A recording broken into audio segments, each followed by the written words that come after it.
Hi, good morning or good afternoon, wherever you might be. My name is Rebecca Clyde, and I'm your host today on our webinar hosted by Botco AI.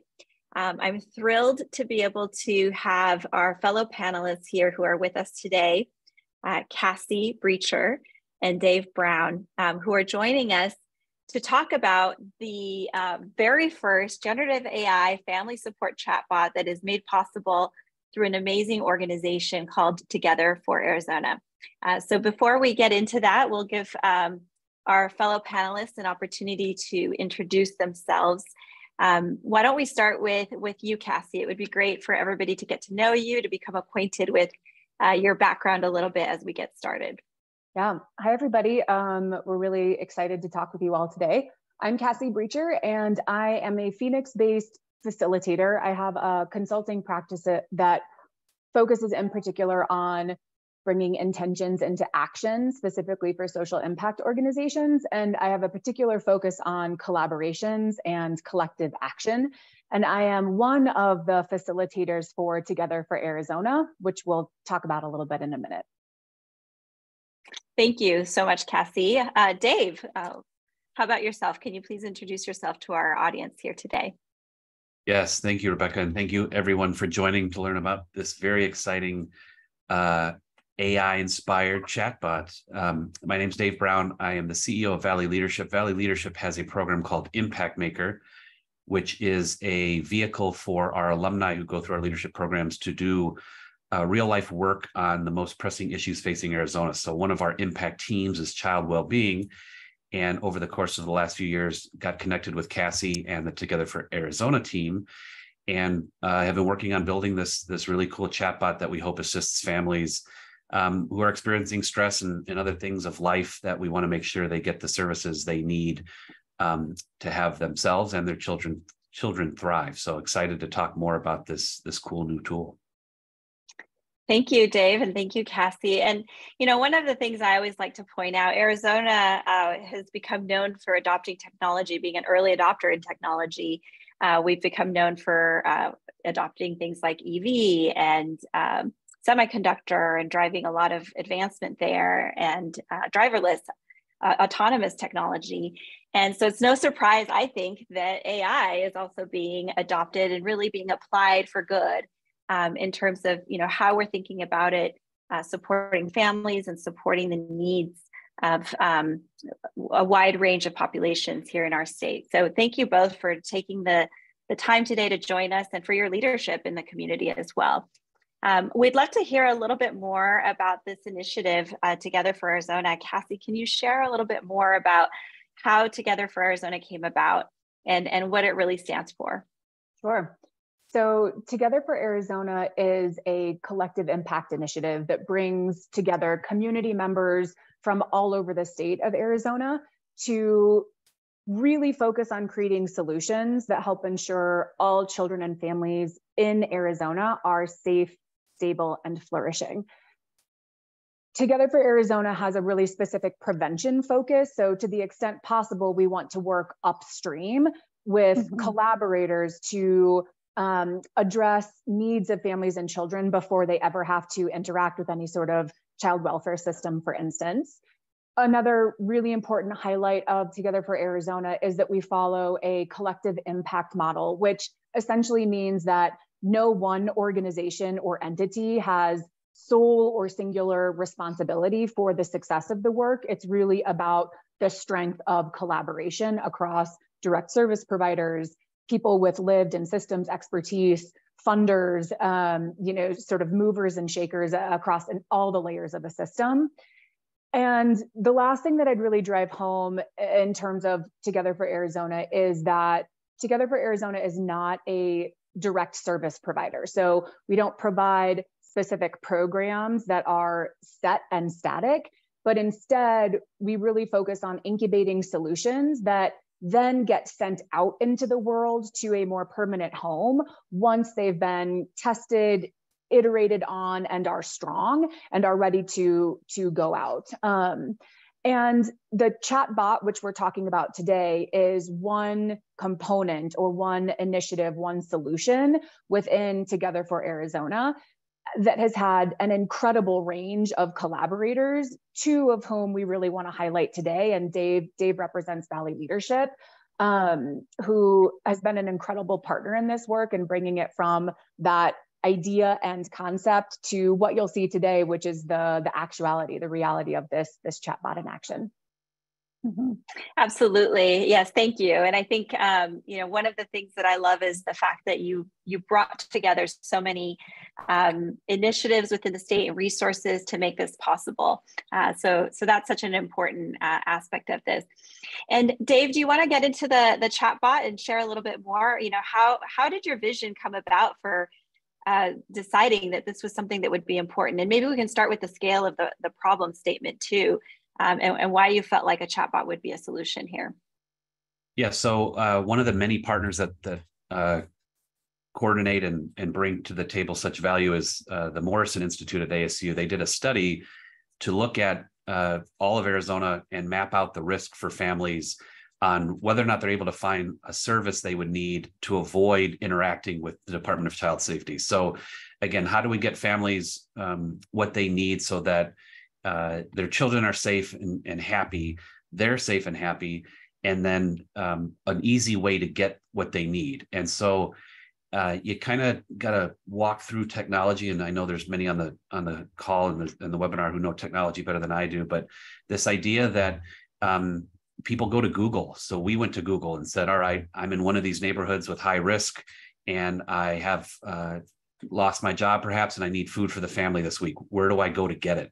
And so we did some basic Google searches and said, we need a food box, I'm hungry, those sorts of things. And what was returned was so overwhelming, even to people, again, who have time, resources, and other things. It wasn't like an easy, okay, and now I know what to do. And so that inspired a lot of the impact team members and inspired the T4AZ group to say, all right, is there a way better than Google to understand what a family needs and provide that? So families can need all sorts of things. We centered on the things that ranked high within the studies and research that we did, and also had a pretty good system ready to provide those things. And so we start with food, clothing, and cell phone, just as the version 1 of this chatbot, and then using the partnership with 211 and the database they hold of all of the providers who across the state do provide direct service for food, clothing, and cell phone. Started to look at a world where, okay, you don't have to go to Google and get overwhelmed, which adds to stress. You can go to maybe a chatbot. And I think there was some hesitation at the beginning because, what's a chatbot?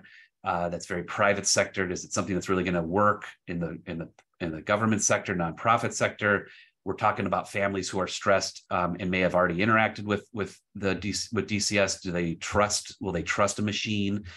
And so working through that as a team, again, many partners, lots of lived experience informing the spot, technical experience informing the spot, provider experience informing the spot, so that we could really understand what would a family use. So a big characteristic of the spot, which was important to start at least, was that it's anonymous. A family isn't tracked. We track data of what's being requested, but we don't get names. We don't get any kind of identifying information that would say, okay, now I'm struggling and my family needs something, and now somebody else knows about it. The machine doesn't know about it. The machine knows about it as far as what you're requesting, but nothing more. And so again, starting to build this way for a family to get what they need, where it's simple and it reduces noise. Our big kind of overarching banner at the beginning of all this was, how do we reduce noise? We did a good graphic of when you search in Google, all the things that pop up, and just looking at the graphic is kind of makes people, anxious. So coming to a bot, having 4 easy bubbles to start with food, clothing, cell phone, and then other will ultimately get you to 211 where you'll talk to a human. The bot is not meant to be something that provides all things to all people.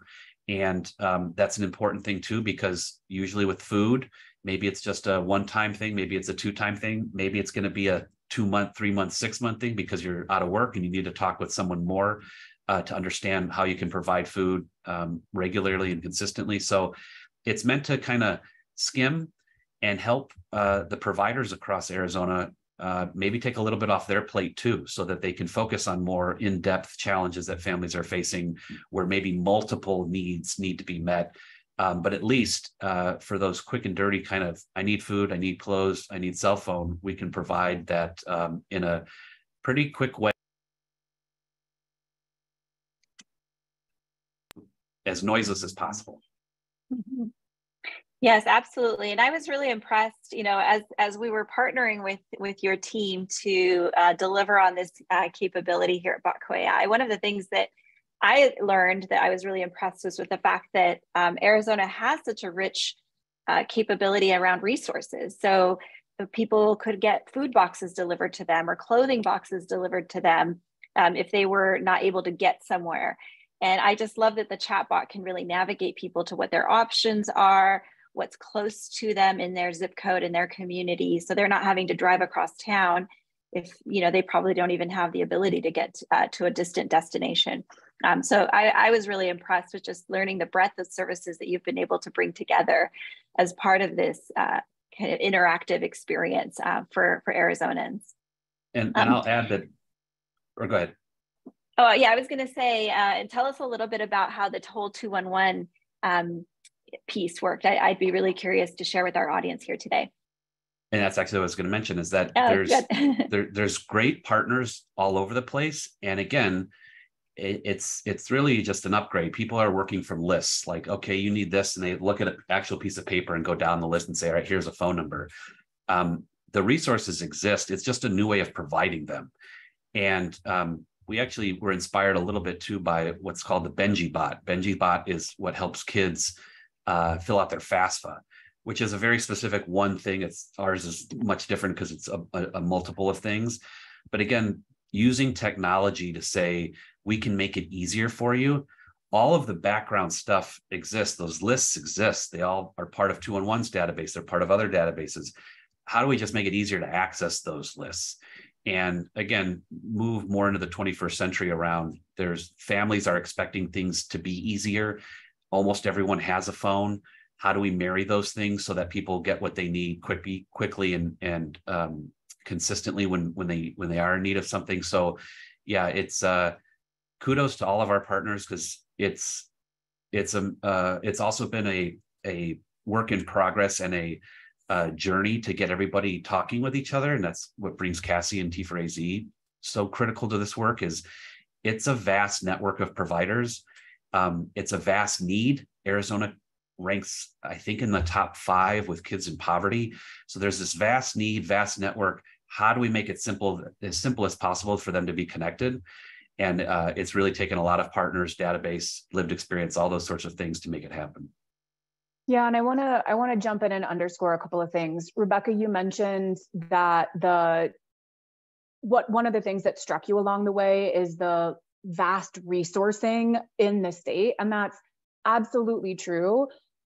And we've also we've known this over time, but we've also had it confirmed by engaging some of our lived experts in this work that abundant resourcing is not consistent across the state. In other words, we have some places where resources are absolutely abundant and others where they're not. So when we look in particular at rural communities in Arizona, tribal communities in Arizona, in particular, these are places where we don't see the same abundance of resources being able to meet the needs as other places. And so one of the pieces of value that we're gaining from the chatbot is, if we're seeing a user enter information demonstrating a need in a particular zip code, and we're consistently returning resources for them that either don't meet that need or can't meet that need, then that's a piece of data for us that we can then leverage to make a case for additional resourcing in particular areas, in particular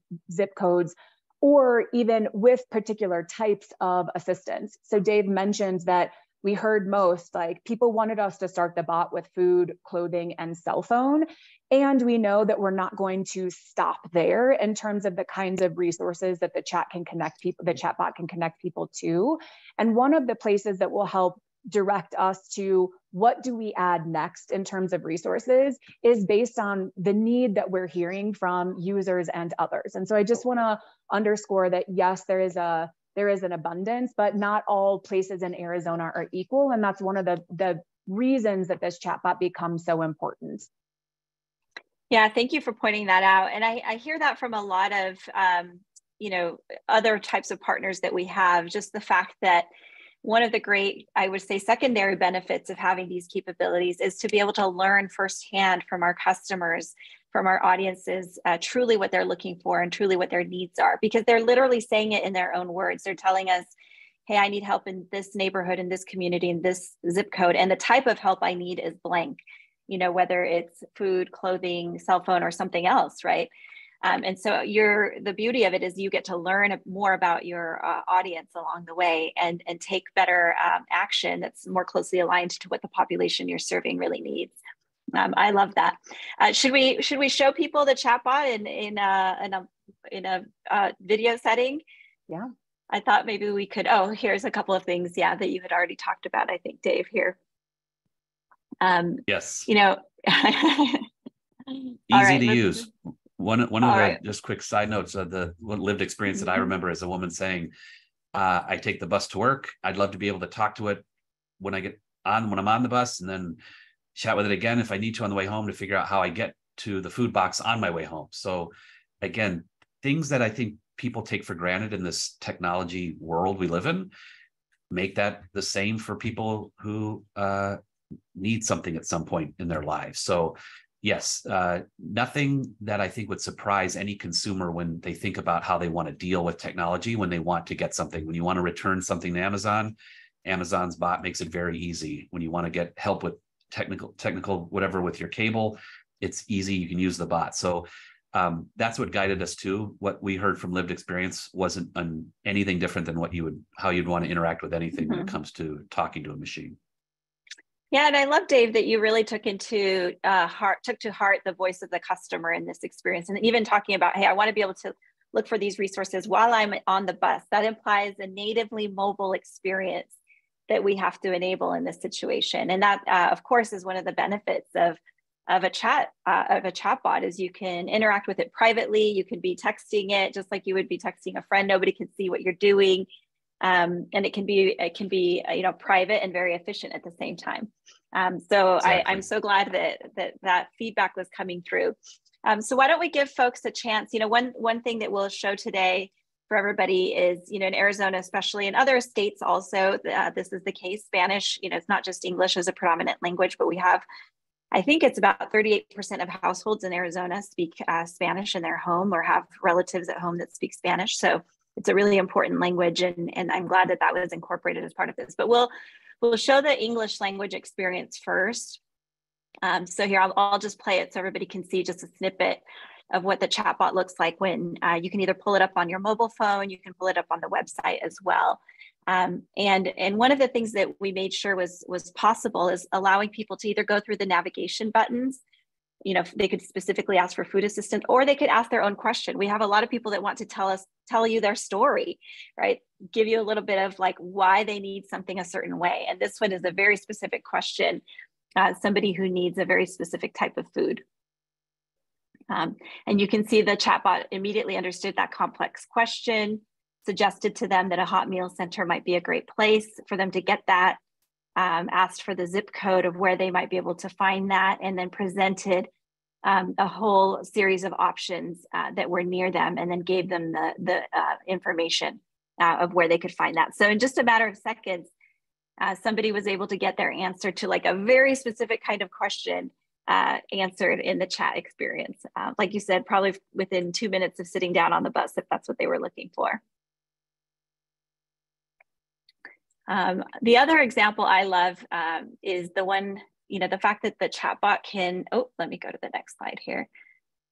The chatbot can interact in Spanish as well. And so in this case, the user is asking about, just for folks, they can opt to interact with the chatbot in Spanish.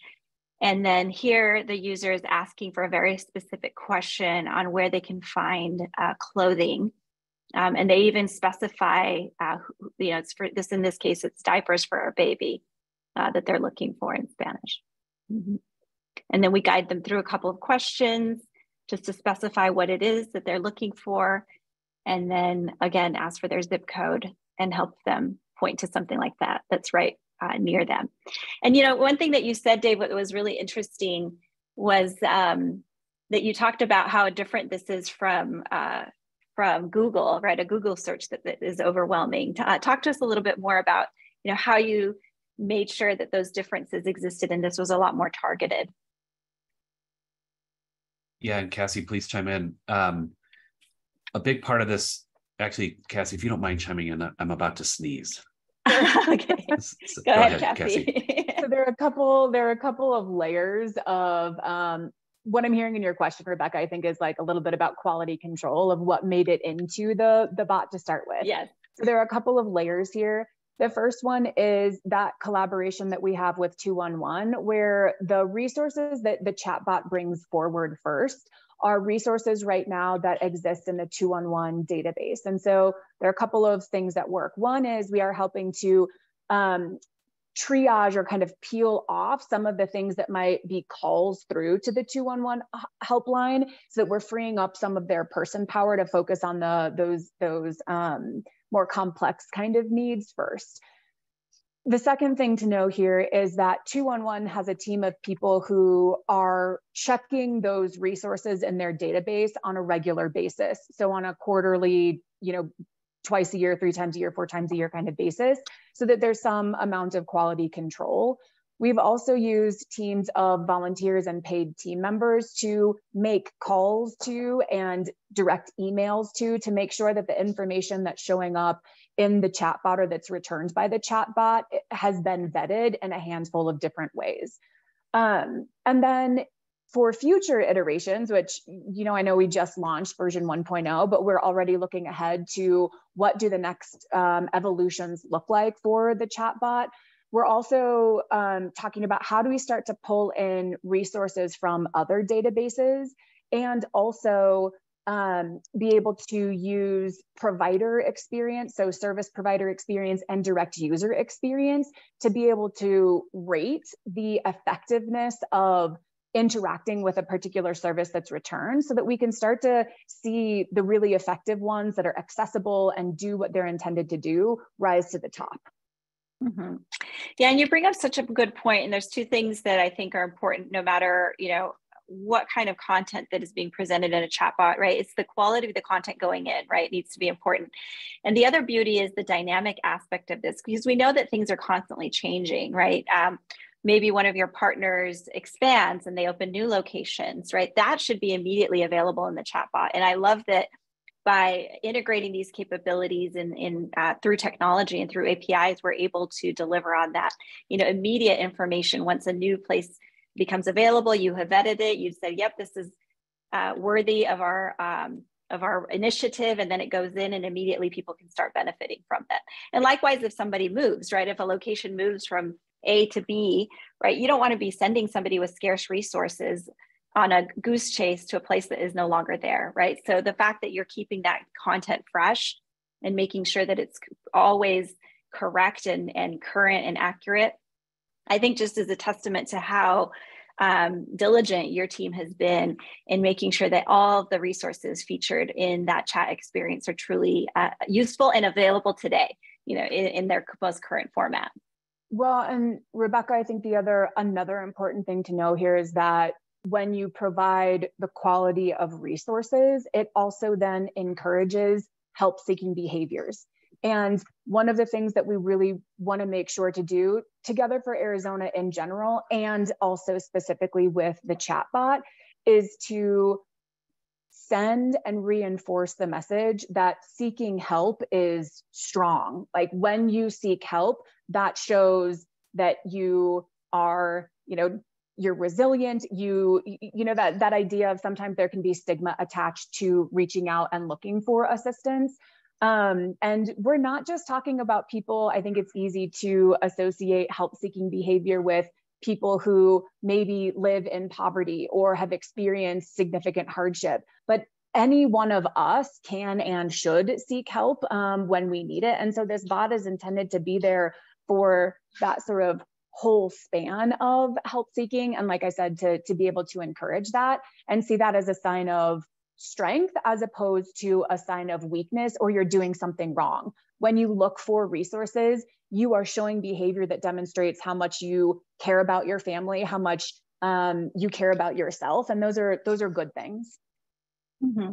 Yeah, you bring up a really good point, Cassie, that, this is not just for like people with chronic needs.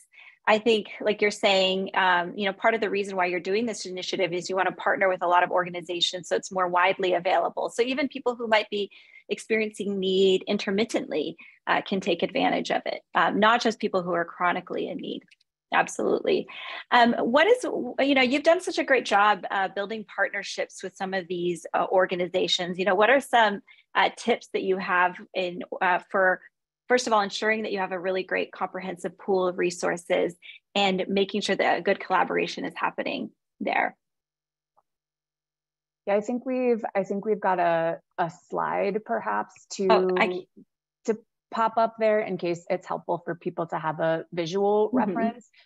As I kind of scan through the familiar names or familiar organizations from the participant list, none of these things is going to be, groundbreaking rocket science. And that's on purpose.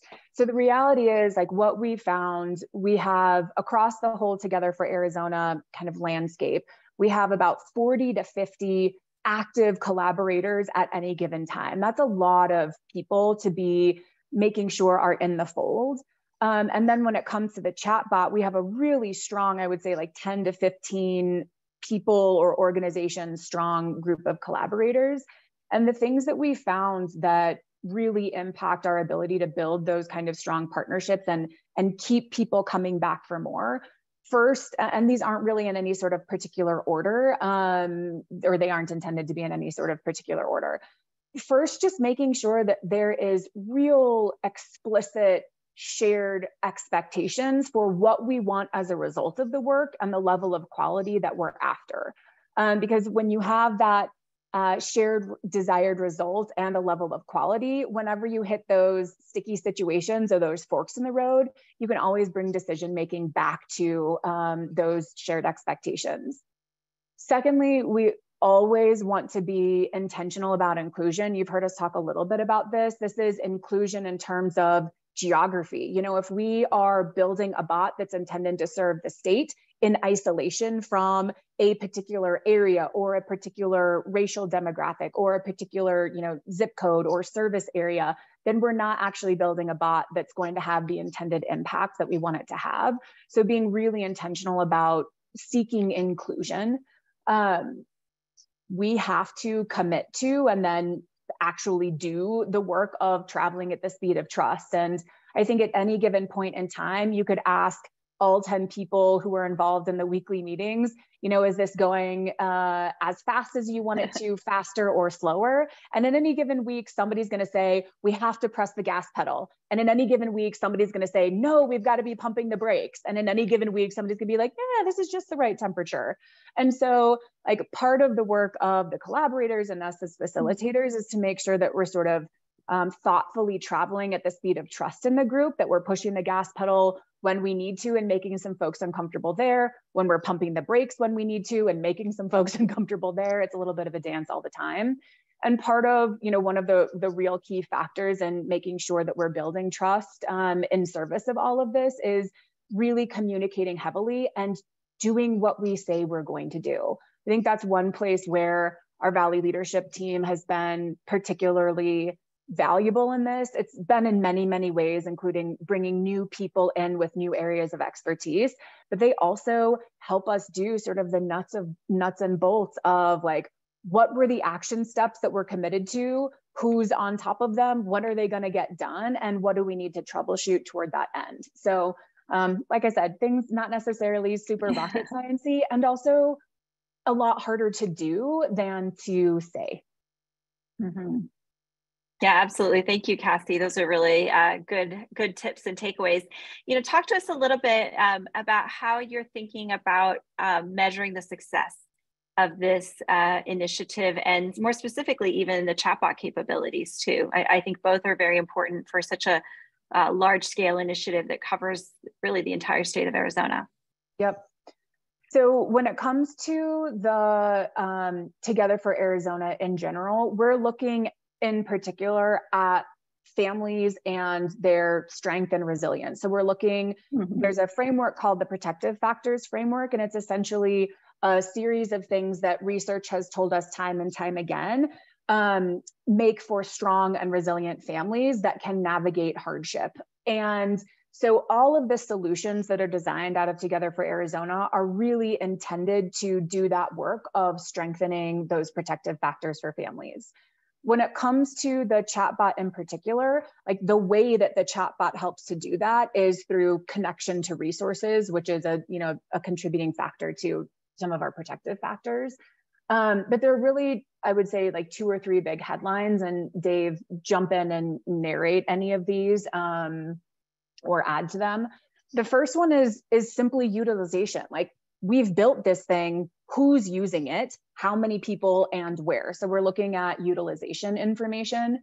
We're also, like I mentioned before, looking at the rates of essentially diversion from 211 to kind of free up the use of 211 operators for those more complex needs. And then we're also looking specifically at our user experience ratings. So essentially the effectiveness, the self-reported effectiveness of the extent to which the resource or resources provided met the need that was expressed to start with. Dave, what else would you add there? Yeah, in particular around number 3, again, we see this in regular life. What's your Amazon rating for this interaction or experience? Like, everything is rated, Yelp.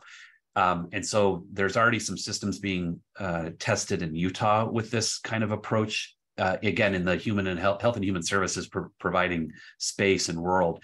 So yeah, how we can apply those to this, because again, at the end of the day, and our tech brains, a couple who are on the call, the webinar now, have always been pressing this, that if it doesn't fulfill the need of the customer, just like anything else, they're going to disregard it. Like, it's not because, you're helping someone or someone's in need that they'll give it another chance. They'll drop it immediately. And so getting that feedback around who can provide a service, and then in real time, as quickly as possible, making sure why the service was or wasn't provided, or why that rating of 1 star was out there, is going to be key as we continue to build out things and get it as far and wide as possible.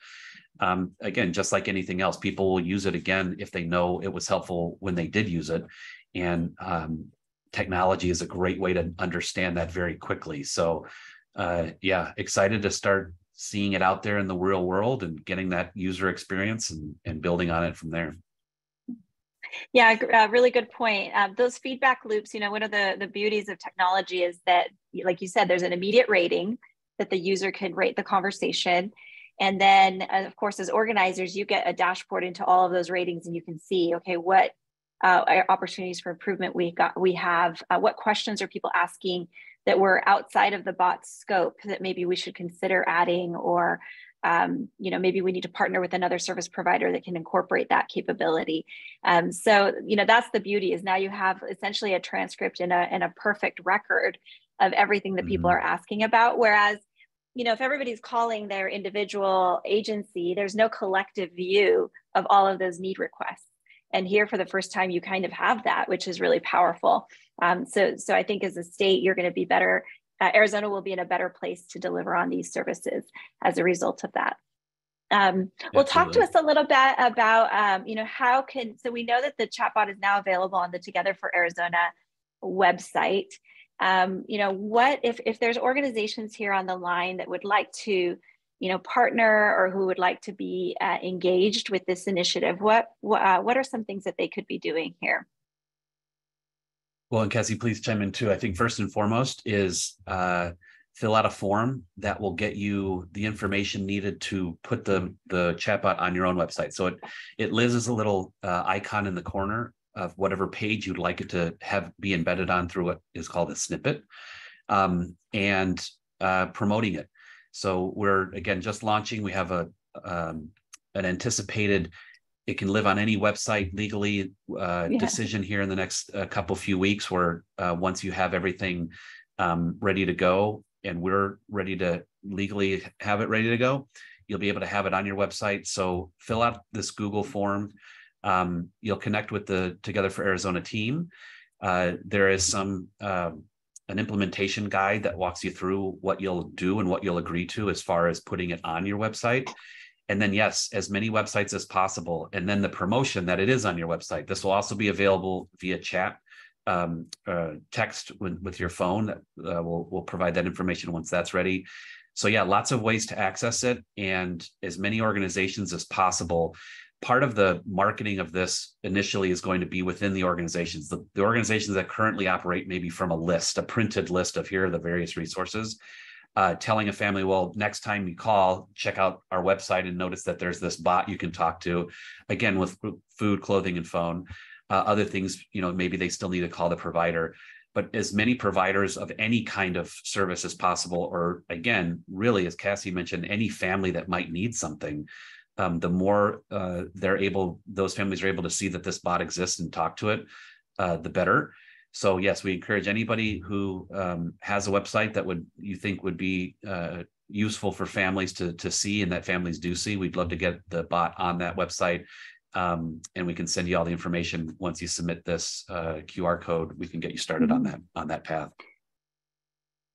Yes, I'm keeping it up here so people can take a photo of it with their phones. And in the meantime, we have a couple of questions that are coming in the channel. I wanted to make sure our audience participants know that we're here to answer some questions. So we'd like to open that up. And we have a question here.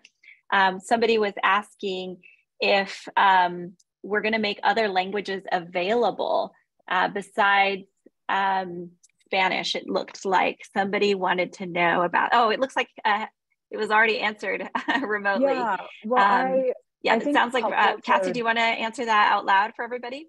Yeah, and this is an area, so I appreciate in particular the question about refugees, because as we've been working more and more with some of our provider collaborators and lived experts, we're hearing more and more instances of when refugee families can use, are really hungry for some of the resources.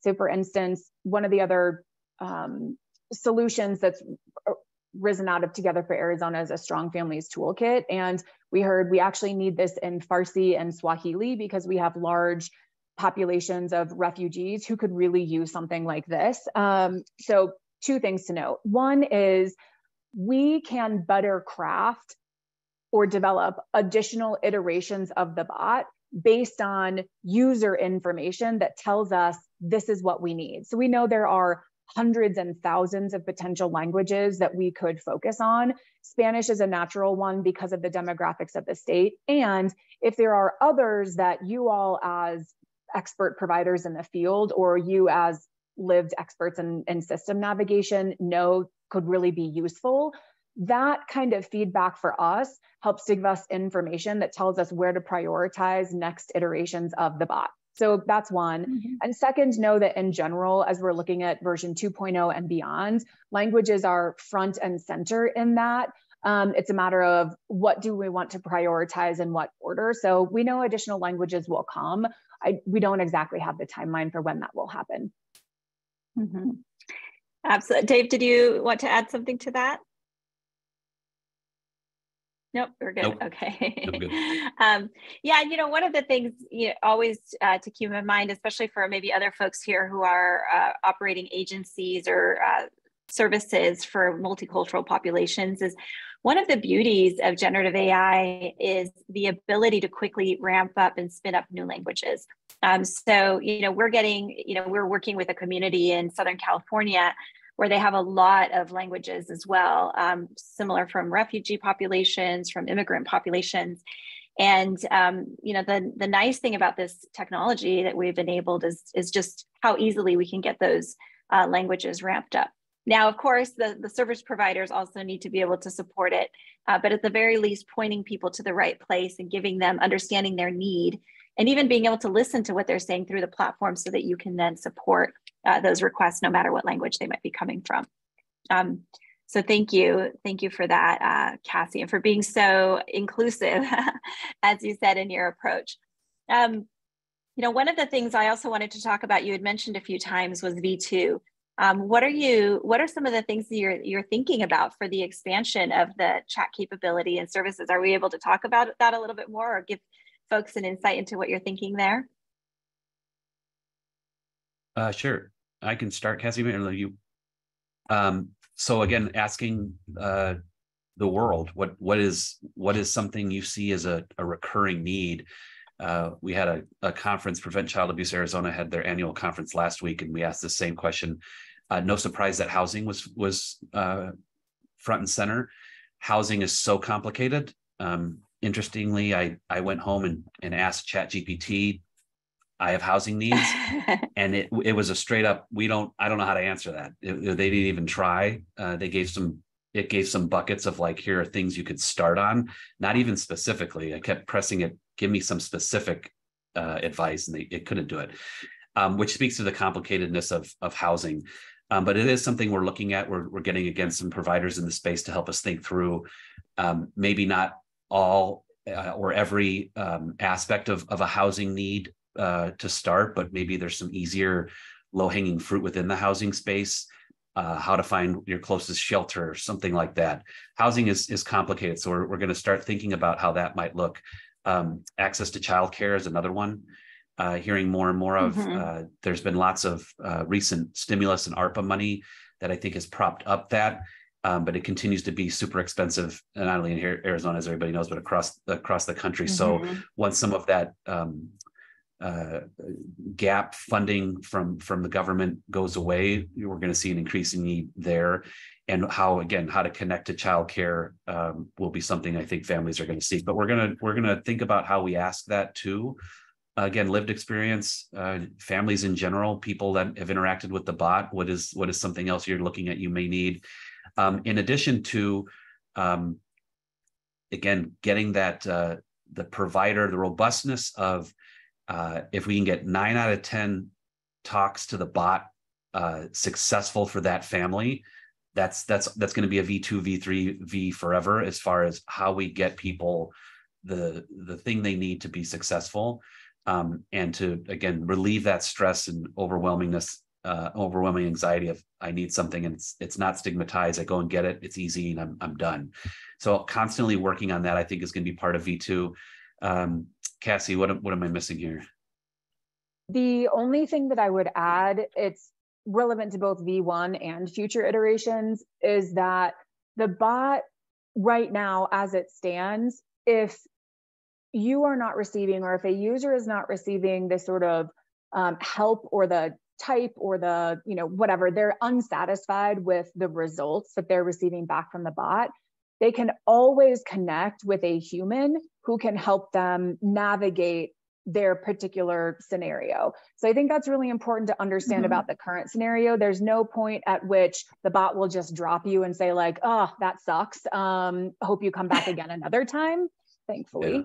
Yeah. And so while that's relevant now, one of the things that we've been thinking about for future iterations is, how do we make that even beefier and find the balance between what we can really leverage technology to do, and when it really does turn that corner from bot ability to interact and resource to, like, this really does need some human touch and human capability. What does that handoff look like, and who is best positioned to really be able to meet that need or those needs? So that's another what's ahead conversation. Yeah, you've really done a great job marrying the best of both worlds, like the automation piece, along with the appropriate routing of that question. If there is now a human intervention required, making sure it's going to the right place. So it's almost like virtualizing your entire social services network in a way that's really powerful and kind of at a more modern next level approach. We've come a long way from lists on Xerox pieces of paper, right? Like Dave described earlier. We have another question, and we're running out of time here. So I want to make sure anybody who wants to ask a question from the audience, now's the time to submit it. So here's one. how do you ensure the quality of resource that is maintained from an end user support perspective? And I think you sort of alluded to this, Cassie, but maybe you can just summarize it one more time. Yeah, so the work that Can you repeat that one more time? We lost the first part of what you said. Yep, sorry about that. So there are a couple of ways. The first one is right now, 211 has a team of people who do resource checking to make sure that the resources that show up are returned in a search they exist, they're in the place they say they are, they do the resource that they say they do. So there's some quality control happening there. We also have volunteers and paid team members with Together for Arizona and this action team that are also continuing to help vet some of those resources.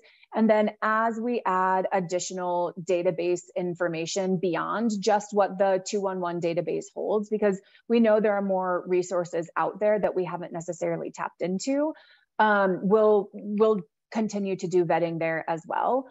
In addition to that, the end user ratings that talk about how well did this meet my need give us some additional insight into quality of resources. Mm-hmm. Fantastic. Yeah, it sounds like you've thought of everything, Cassie. It's all covered there. Well, truly, this has been an incredible team effort. It continues to be a team effort. And when you have providers who have worked in the provider space for 10, 15, 20, 30 years, and you have humans who have tried to navigate parents who have had children removed from their homes, parents who haven't gotten to that point but just struggle in looking for resources. When you have all of these minds coming together, the technical experts who know how to build and know what is and isn't capable in terms of a chatbot call and response, like it has really taken the collaboration across all of those different individuals to create the product that you see today. And we also know there's always space for improvement too, but we've got a pretty good starting point for sure. Yeah, you definitely do. We have another question here, somebody who's talking about how they work with the homeless. They're asking me about different services that are available. I give them a folded resources. However, it is not always current. That the services that they need are things like showers and mental health services. I think it's just, there's not really a question there, but more of a thank comment. you. Yeah. And it's again, that it speaks to the challenge of how you get someone who needs a shower, which may be easier to find, possibly that the bot can answer, versus mental health services, which will almost certainly require some sort of triage set of questions about where to find the right level of resources for that person.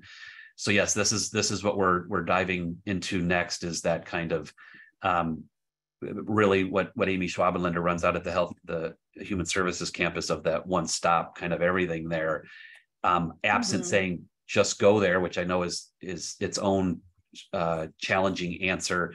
What could a bot walk someone through so that it does maybe take some capacity off of the Human Services campus or others that provide those kinds of services. So yes, thank you for that illustration too, of you hand somebody a printed thing versus if there's a way to get somebody one of, maybe they need 5 things, but one thing was easy and it can happen through the bot. Those are the things we're going to start exploring. Yeah, and if I can do a little plug here, Botco AI has also partnered with the Homeless ID Project in Arizona. And that chatbot is helping folks who need people who are experiencing homelessness to get access to their identification. So if they need to request a new form of ID, or they've lost their birth certificate or driver's license, which often they need to secure housing or jobs, the chatbot now facilitates that entire process. And then also will answer questions about things like, where can I get a shower, or other types of, where can I store my items while I go look for a job, or they even have a really cool postal center, which is part of the whole downtown campus too, so that folks who may not have an address have somewhere where they can send their mail. So just a sidebar, but I do think that helping folks and families that are experiencing homelessness or who might be approaching that, is just another really, really important place. And we have an opportunity in Arizona to do that and take care of that need in advance of it becoming really a major crisis. All right, well, we're running low on time here, so I'd like to wrap up with just kind of a final reminder on our key takeaways. So I'm going to share the QR code one more time for anybody here. And Cassie and Dave, I'll give you each a chance just to give like one final parting thought before we say goodbye to everybody and sign off for this webinar. So Cassie, why don't we start with you first? Parting thoughts here today. I knew it was going to be me. I would say big headline is like, when we support families, everybody wins. The chatbot isn't perfect quite yet, and we have the collaborators and the path forward to really get it to a place where it can go from pretty darn good to excellence. And that has taken a true team of collaborators. Mm-hmm. Yeah, and I second that. Just watching the team that you've assembled and collaborated with come together with great ideas and making sure that all the content that is there and the bot is starting with is really quality has been really tremendous to watch. So kudos to you and Together for Arizona for making that happen. Dave, parting thoughts from you. Well, echo what Cassie said. And then also the expectation setting of this is all new. To not just us as a collaborative and partners working on this, but to the state. And I think all of us at the collaborative hope ushers in a new way of how we approach people who need something. To Cassie's point, I just read an article about in Europe and Germany, there's an app where if you need food, you type it in, just like you're going to Fry's to pick up your own online order. You go and you get 50% off based on a code you put in. Like, it's super easy. And as a result, other social systems and social safety net things are less stressed. So yes, this is very much V1 of what I hope is ultimately V10 and in this space and other spaces as we look at how we support Arizona families. So thank you so much for helping us build it.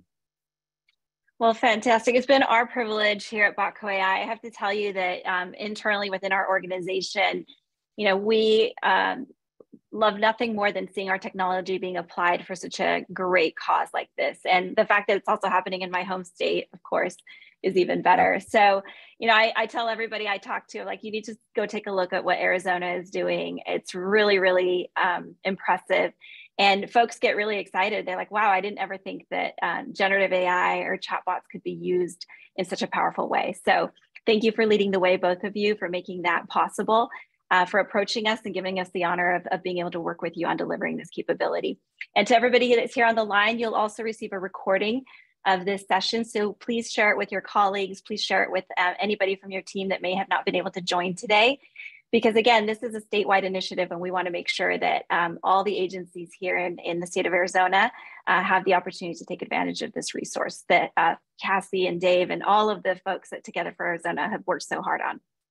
All right, well, thank you everyone. That concludes our session for today. We appreciate your time. Thank you for joining us. We will continue to have sessions like this, so stay tuned and we'll catch you on the next webinar. Thank you everyone. Have a great afternoon. Thank you.